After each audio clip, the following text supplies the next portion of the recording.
Welcome to the Deep Dive. We're here to really slice through the noise and bring you the essentials from our sources. Yeah, that's the plan. And today, we're diving deep into something I found, well, incredibly resonant. It's an album called Beyond the Number. Mm-hmm. And this isn't just, music. It's a really raw, unflinching look at ageism, a critical issue, but one that often just goes unseen. Exactly. And this album, it really stands as, well, it's a lament, it's a protest, and honestly, a powerful testament to the enduring value of, human experience. Right. It really zeroes in on that often invisible pain, the pain of age discrimination, particularly in the professional world, and it does it with just incredible emotional depth. And it feels so urgent now, doesn't it? I mean, Yeah. with society's demographics shifting, Yeah. this isn't some niche conversation anymore. It feels pretty central to how we see ourselves and each other. Absolutely. So our mission today really is to unpack the core messages, the key insights embedded in this really potent work. Okay. We want to give you a comprehensive understanding of ageism, hopefully with some surprising facts, maybe some aha moments that, make the knowledge stick. Sounds good. Okay, let's kick things off then. Track 1, The Invisible Man's Lament. Mm-hmm. This one, right away, it just sets the album's emotional core, I think. The narrator, he's sending out resumes, laying his lifetime on the line, Yeah. highlighting years of wisdom. Mm-hmm. But what he gets back is just silence, profound silence. He feels lost and hard to find. Oh. In that chorus, the invisible man now in the corporate hiring game, it says, youth is prioritized over the strength within my soul. It's powerful phrasing. It is, and that repetition set my resume neat and strong. It really highlights the effort, Yeah. only for the bridge to hit you with. Wisdom born of patience is a treasure built to truly last. Yeah, that phrase, the invisible man, it really, really hits home. It's not just the frustration of being unemployed, right? Yeah. It's about that profound erosion of identity, of purpose, when your contributions are just dismissed. The album captures that heavy, silent toll on the spirit beautifully.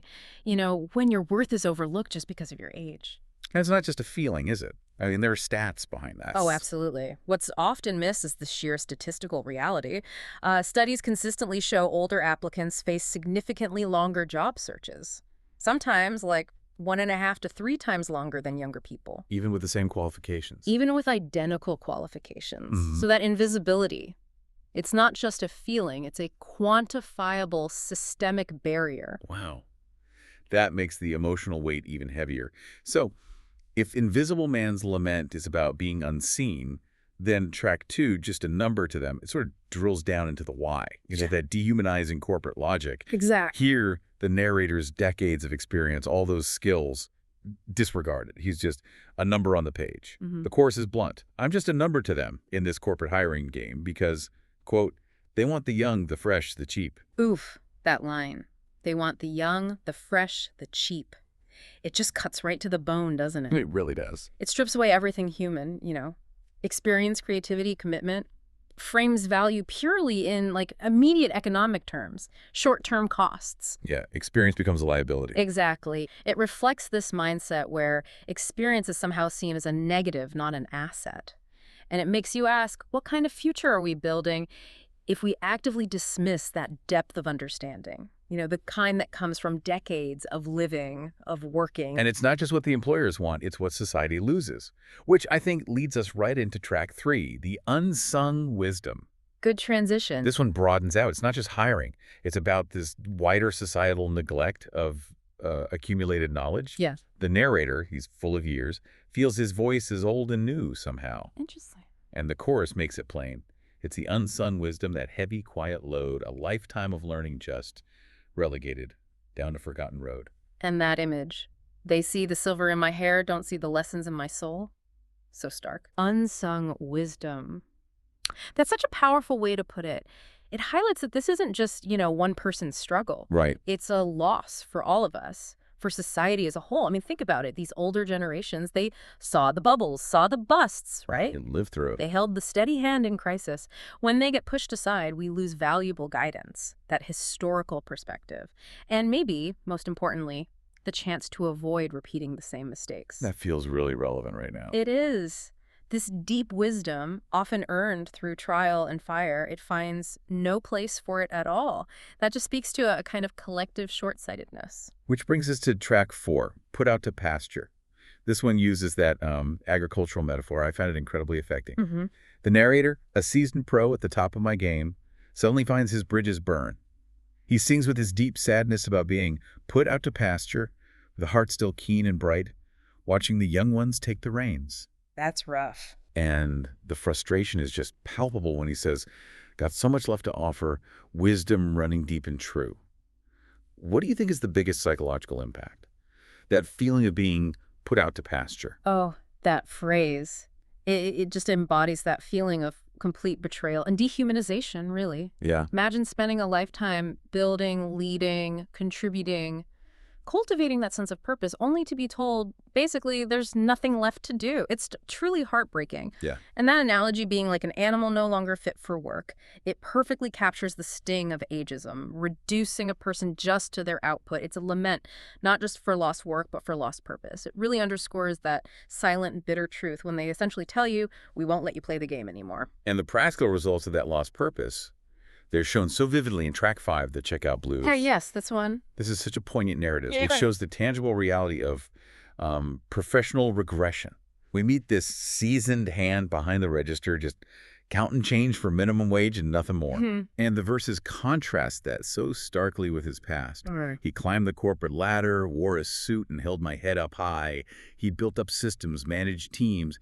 These Checkout Blues, they just capture the sadness of that fall. It's such a stark reminder, isn't it, of the very real economic consequences. And dignity-related consequences, too. Absolutely. It's not just about ego. It's basic survival, self-worth, that question, how's a good man supposed to live? That cuts right to the core. Yeah. When people who've built careers are forced into these low-wage, entry-level jobs, it's just such a powerful visual of how experience gets devalued. And that image, bagging groceries while the eager young ones just walk by. So vivid. It really illustrates that generational disconnect, that preference for young and hungry, fresh-faced, cheap and fast labor over seasoned expertise. Then track 6, Toby's Blues, makes it even more specific. It's character study, makes the issue really personal. Right, gives it a face. Toby. He's described as a good friend, mid-60s, still has energy in his stride, so much left he wants to give. And get this, he was head of Agile, sharp, and keen. Agile, so like modern tech project management. Exactly. Very modern, in-demand skills, certifications filled his wall, but laid off cold a couple years back, and suddenly his skills seem to fade in others' eyes. Oh, no. And here's the heartbreaking part. Yeah.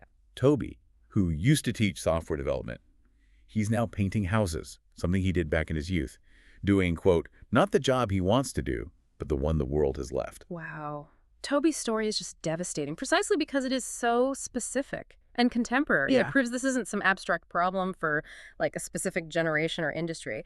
Here's someone with highly sought-after modern skills, in Agile no less, being discarded. It's unbelievable. It really speaks to the systemic nature of ageism. It suggests, chillingly, that maybe no one is truly safe from this, regardless of achievements or adaptability. It seems like it. And it highlights that often impossible burden placed on older workers.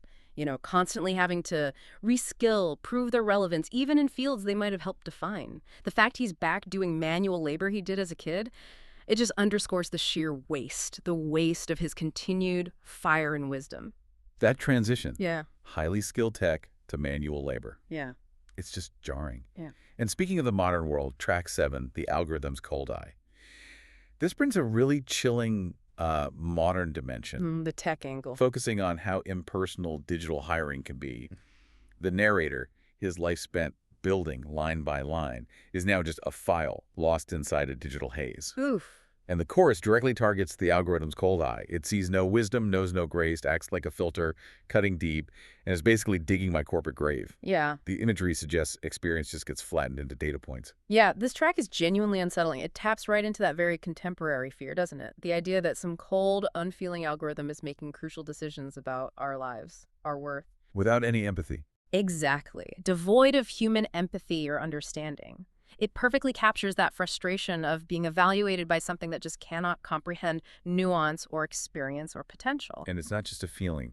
algorithms can be biased. That's the thing. Studies on algorithmic bias show these systems, even if unintentionally, can absolutely perpetuate existing human biases, including ageism, simply by learning from past biased hiring data. Right. So when the narrator says, "The cold machine just scanned my years, never left a single spark," it's not just poetic license. It reflects a very real problem. Technology can actually amplify these issues, not fix them. Of a powerful indictment of a potentially blind system. Yeah. After several tracks focusing on these challenges, track 8, The Old River's Flow, felt like a fascinating shift. A beautiful one, actually. Yeah, a metaphor track. It uses this enduring metaphor, the old river, to contrast deep wisdom with, well, modern short-sightedness. The river runs steady and so deep, holding lessons from 1,000 bends, secrets that the old stones keep. Lovely imagery. And it's contrasted with those who rush for answers, quick and keen, building empires on a trend. They only see the rapids. They don't know where the currents go. What struck you about this change in perspective? This metaphor is incredibly evocative. It really captures the profound tragedy of ignoring that deep knowledge that comes with age and experience. Yeah. We live in a world that often just celebrates speed, right? Yeah. Newness. But the old river's flow reminds us there's a different, maybe more profound kind of value. Built over time. Exactly. Built on patience, resilience, knowledge gathered, grain by grain. It suggests that when society only sees the shiny new, or only values data fast and cold, it misses fundamental truths you need for real, sustainable growth. It's a critique of a culture prioritizing instant gratification over that foundational wisdom, often, to its own detriment. And that wisdom, it's about more than just data points, like you said. It's discernment, which maybe connects to track 9, The Battle-Worn Smile. This one delves into the incredible internal strength needed just to exist, to navigate ageism. The narrator talks about enduring another interview, polite and cold, another promise whispered low, seeing young eyes glazing over. Painful. Yet through it all, he wears this battle-worn smile, describes it as a quiet strength I wear, a place where dignity can proudly hide. Despite all the rejections, there's still fire in this spirit, still purpose deep inside. What does that battle-worn smile say to you about resilience? That battle-worn smile, it's such a potent image, isn't it? It's not a happy smile. It's one of defiance, really. Self-preservation. Right. It speaks volumes about the psychological fortitude required just to exist in a world that constantly devalues you. This way to hold on to dignity, self-respect when you're facing empty promises, constant judgment. Also heroic. It is a quiet kind of heroism, enduring that pain, but still holding on to that fire and the spirit, like purpose deep inside, refusing to let the external dismissals just extinguish your inner light. That internal fortitude is truly inspiring. Okay, as we get near the end of the album, track 10, The Generational Divide, broadens things out again. From individual struggles to a wider societal rift, the song paints this picture. Different music in the air, different stories, short and fast, leading to a chasm growing deep and wide. Yeah. It laments old ideas pushed to the side and the loss that follows. Loss of language, common ground, the wisdom we once shared. It really highlights how different worldviews can make connections so difficult. This track really nails a fundamental failure, I think. A failure of communication. Of empathy between generations. Absolutely. That line, they learn from screens, a rapid pace, don't know the lines on an old man's face or the wisdom in his weary eyes. That just perfectly captures the problem. It does. It's not just about tech, it's about valuing different forms of knowledge, different lived experiences. The song does offer a glimmer of hope, suggesting each generation brings its truth. But there's a warning. A powerful warning. If we don't connect the threads, we'll lose ourselves in endless night. It's a profound call for understanding, urging us to build bridges across these divides, not let them widen. A crucial call. Yeah. Especially when you consider track 11, The Shifting Sands. Now this is maybe the most audacious song on the whole album. Thought-provoking for sure. Okay, I'm intrigued. It starts with that familiar lament being past our prime, but then it does something shocking. It explicitly connects ageism to other forms of historical prejudice. For what? The color of your skin or the God you chose to serve. Wow, okay. That's bold. It is. But the real punch is in the bridge. It warns that AI's cold logic, and even ASI, that's artificial superintelligence, the theoretical future AI, Right. are the next hungry maw of progress. The album pulls no punches, saying bluntly, progress is a bitch when tied to greed. Whoa. And then it asks that chilling question, who's next in line for that cold wind? implying even future AI, like the LLMs we have now, could eventually be deemed obsolete. It argues prejudice just finds a new target. This song sounds like a real wake-up call, a stark warning about a pattern of dismissal. Yeah. It moves beyond just the pain of ageism to suggest that this kind of systemic discarding of groups, driven by this relentless pursuit of progress, tied to greed, it's a fundamental flaw, and it will just keep finding new targets. It's a bleak thought. And comparing it to racial and religious bigotry is powerful. It shows the mechanism of prejudice stays the same, even if the target shifts. Then taking it to AI being replaced by ASI, that's chillingly prescient. It forces you to confront the question, if we allow any group based on age or anything else to be discarded for efficiency or profit, where does that pattern of devaluation actually stop? It really leaves you with a lot to chew on. Okay, finally, track 12, The Human Heartbeat. This serves as the album's powerful, unifying conclusion. The resolution, maybe? Sort of. After all the laments and warnings, this song brings it back to the fundamental truth of our shared humanity. It acknowledges the wisdom lost and dreams denied, the fear in aging eyes. But then it emphasizes the rhythm strong and ever true of the human heartbeat. It's this universal assertion, every life, a sacred song, every soul, a precious art. That's beautiful. And the bridge extends that empathy out to the old man in the corporate queue, but also the young ones with nowhere to go, stating, no algorithm, no cold greeds can take away the basic truth that every single heart can bleed. So this is the album's profound call to empathy then, to connection. Feels like it. After all the despair, the warnings, the human heartbeat brings us back to what truly matters. Our shared vulnerability, our inherent worth. It's a vital reminder, isn't it? Beneath the labels, the numbers, the tech, the divides, we're all connected. By that capacity to feel. To feel, to dream, and as the song says, to bleed. It's a hopeful message, but still grounded, urging us to remember that true progress means honoring every sacred song, every precious art that is a human life, moving towards a shared and hopeful start for everyone. So wrapping this all up, this album, Beyond the Number, it really is a remarkable achievement, I think. I agree. It uses that narrative power, that emotional depth of folk music to tackle this deeply personal, often unspoken social ill.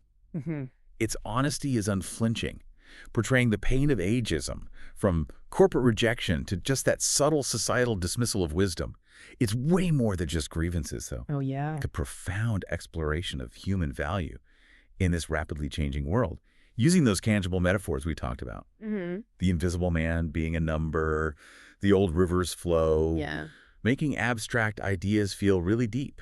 It definitely feels like a timeless piece of social commentary. I agree completely. And this album, Beyond the Number, it isn't just for people directly experiencing ageism, right? No, definitely not. It's for everyone. It really serves as a mirror, reflecting our collective values, challenging us to think about what we prioritize as a society. It's a powerful plea for empathy, for recognizing the depth, the richness of experience that comes with age, and for actively building a future where wisdom isn't just, tolerated, but actively sought out, integrated into every part of life. That arc from the individual lament to this universal plea for human connection, that makes it incredibly impactful, a truly necessary listen for our times, I'd say. Absolutely. It urges us all to look deeper, beyond the surface, beyond the age, beyond the number, and to really see that fire in the spirit, the wisdom in the soul that endures in all of us. A truly resonant deep dive into Beyond the Number. Couldn't have said it better. Well, we hope this conversation sparked some of your own reflections, thinking about ageism, about the invaluable contributions of all generations. Maybe ask yourself, what does it mean for you to truly see beyond the number?